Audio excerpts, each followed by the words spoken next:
like steak tartare. I know, so it's okay. Go ahead and read it. Well, a dangerous bacteria may have made its way into your refrigerator. Researchers found nearly half, this is the part that's startling, half of the country's meat supply is tainted with staph infection. Most strains are resistant to antibiotics. Senior medical correspondent Elizabeth Cohen joins us from Atlanta. Okay, so this doesn't sound good. Is this as bad as it sounds?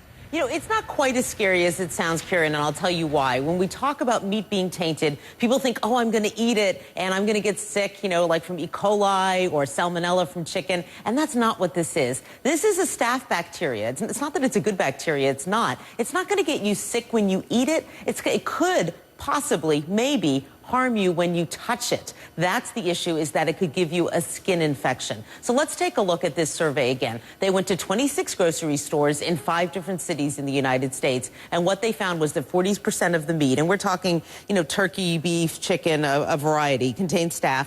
96% were resistant to at least one type of antibiotic, and half of them were resistant to at least 3 different types of antibiotics. So there's real concern that as we see this increase of staph-resistant skin infections, I mean, we've all heard about flesh-eating bacteria and whatnot, there's a concern that maybe, possibly, some of those bacteria are actually coming from the food we eat if we handle that food raw and then don't wash our hands.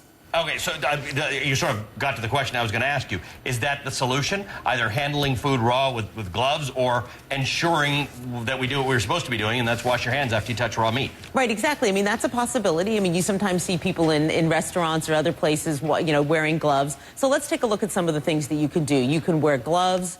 You definitely should always wash your hands after working with any kind of raw food product or undercooked food product. And you also need to cook meats to the proper temperature. That means, for example, no medium rare hamburgers. You need to do all these things and clean surfaces. Like, the dumbest thing you could do would be to have raw chicken on a cutting board. You're cutting it up for your stir fry, and then you say, oh, let's make our salad, and you cut up a tomato on that same cutting board. Really, really bad, because when you cook the chicken, you're getting rid of the bacteria, but of course, you're not going to cook those tomatoes, and they've been contaminated with chicken juice.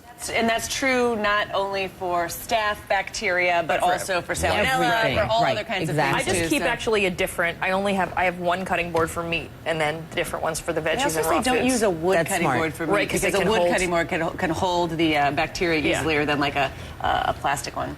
All right. I don't do a lot of cooking. Allie's solution was to eat with like this instead of if you don't touch anything, you just eat with your mouth, you should be fine, right? That's another idea. That's another idea. A little messy, but, it's hard you know. to cut it and cook it I'm here to think outside the box. Thanks.